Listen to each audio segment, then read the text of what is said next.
शरण में श्री सुखदेव जी महाराज का आगमन हुआ। वंदे वंदारु मंदारम वृंदावन विनोदितम वृंदावन कलानाथम पुरुषोत्तम अद्भुतम, अर्थात कल्पवृक्ष के समान भक्त जनों के सभी मनोरथ पूर्ण करने वाले, वृंदावन की शोभा के अधिपति, अलौकिक कार्यों द्वारा समस्त लोगों को चकित करने वाले वृंदावन बिहारी पुरुषोत्तम भगवान को नमस्कार करती हूँ। नारायण नर नरोत्तम और देवी सरस्वती और श्री व्यास जी को प्रणाम करके भक्ति की कामना करती हूँ। एक समय बहुत बड़ा यज्ञ करने की इच्छा से परम पवित्र नैमिषारण्य तीर्थ में बहुत से मुनि आए। ये सब ऋषि अंगों के सहित वेदों को जानने वाले, ब्रह्मनिष्ठ, संसार की भलाई और परोपकार करने वाले, दूसरों के हित में हमेशा तत्पर रहने वाले, ये सभी ऋषि अपने शिष्यों के साथ उस जगह पे एकत्रित हुए। इधर तीर्थ यात्रा की इच्छा से सूत जी अपने आश्रम से निकले और पृथ्वी का भ्रमण करते हुए उसी समय वो भी अपने शिष्यों के साथ नैमिषारण्य तीर्थ में पधारे। उन्होंने पेड़ की लाल छाल को धारण किया हुआ था। वे प्रसन्न मुख, शांत, परमार्थ, उत्तम गुणों से युक्त, संपूर्ण आनंदों से परिपूर्ण, तुलसी की माला से सुशोभित, जटा के मुकुट से विभूषित, समस्त आपत्तियों से रक्षा करने वाले, अलौकिक चमत्कार को दिखाने वाले, भगवान के परम मंत्र को जपते हुए समस्त शास्त्रों के सार को जानने वाले, संपूर्ण प्राणियों के हित में लगे हुए, अपनी इंद्रियों और क्रोध को जीतने वाले, आत्मज्ञान प्राप्त कर सांसारिक बंधन से मुक्त हो जगत गुरु श्री व्यास जी की तरह और उन्हीं की तरह इच्छा और वासना रहित विभिन्न गुणों से युक्त सूत जी महाराज शोभायमान हो रहे थे। उनको देखकर उस नैमिषारण्य में रहने वाले समस्त महर्षिगण उठ खड़े हुए। सभी मुनिगण हाथ जोड़कर बोले, हे सूत जी महाराज, आप चिरायु हो, आपके लिए ये मनोहर आसन है, आप इस पर विराजमान हो। ये कहकर सभी ऋषि मुनि बैठ गए। तब नर्म स्वभाव वाले सूत जी ने प्रसन्न होकर सब ऋषियों को हाथ जोड़कर बारंबार दंडवत प्रणाम किया। ऋषि लोग बोले, हे सूत जी, आप चिरंजीवी और भागवत भक्त हो, हम लोगों ने आपके योग्य सुंदर आसन लगाया है। हे महाभाग, आप थके हैं, यहाँ बैठ जाइए, ऐसा सब ब्राह्मणों ने कहा। इस प्रकार बैठने के लिए कहकर जब सब तपस्वी और समस्त जनता बैठ गए, तब विनय पूर्वक तपोवृद्ध समस्त मुनियों के बैठने की अनुमति लेकर प्रसन्न होकर आसन पर सूत जी भी बैठ गए। उसके बाद सूत जी को सुखपूर्वक बैठे हुए देखकर पुण्य कथाओं को सुनने की इच्छा वाले समस्त ऋषि बोले, हे सूत जी, हे महाभाग, आप भाग्यवान हैं। आपने गुरु की कृपा से भागवत के रहस्यों का वर्णन करने की शक्ति प्राप्त की है।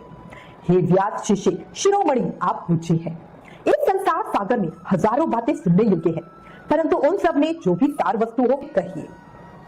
हे महाभाग, संसार समुद्र में डूबते हुओं को पार करने के लिए जो भी शुभ श्रेष्ठ कथा आपके विचार में हो वो बताइए। इस प्रकार शौनक आदि ऋषियों के पूछने पर हाथ जोड़कर सूत जी बोले, हे समस्त मुनियों, मेरी कही हुई सुंदर कथा को आप लोग सुनिए। हे विप्रो, मेरे वचनों को सुनो। मैं पहले पुष्कर तीर्थ गया और वहां से हजारों तीर्थों में होता हुआ हस्तिनापुर में गया। हे द्विजो, वहां राजा परीक्षित अपने राज्य का त्याग कर अनेक महापुण्यवान ऋषि मुनियों के साथ गंगा किनारे जा रहे थे। उनमें अनेकों सिद्ध योगी और महासिद्ध मुनि थे। उन ऋषि मुनि में कोई नीराहार, कोई वायु भक्षण कर, कोई जल पीकर, कोई पत्ते खाकर, कोई श्वास ही को लेकर, कोई फल खाकर और कोई फेन यानी पानी के झाग का आहार करते थे। हे द्विजो, उस समाज में कुछ पूछने की इच्छा से हम भी गए। वहां ब्रह्म स्वरूप भगवान महामुनि व्यास जी के पुत्र, बड़े तेज वाले, बड़े प्रतापी श्री कृष्ण के चरण कमलों को मन से धारण किए हुए श्री सुखदेव जी आए। वो 16 वर्ष के योगीराज, शंख की तरह कंठ वाले, बड़े लंबे चिकने बालों से घिरे हुए मुख वाले, दृढ़ कंधे, चमकती हुई कांति वाले थे। वे अवधूत वेश ब्रह्म स्वरूप थे। महामुनि सुखदेव जी को देखकर सब मुनि प्रसन्नता पूर्वक हाथ जोड़कर खड़े हो गए। उसके बाद मुनियों के बनाए हुए कमल चक्र के सुंदर ऊंचे आसन पर सुखदेव जी को बिठाया गया। उस आसन पर बैठे हुए ज्ञान समुद्र के चंद्रमा सुखदेव जी ऋषियों की पूजा को ग्रहण कर ऐसे शोभायमान हुए जैसे तारागण में चंद्रमा शोभायमान होता है।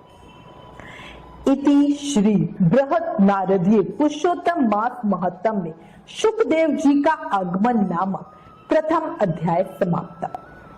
Subscribe my channel for next story.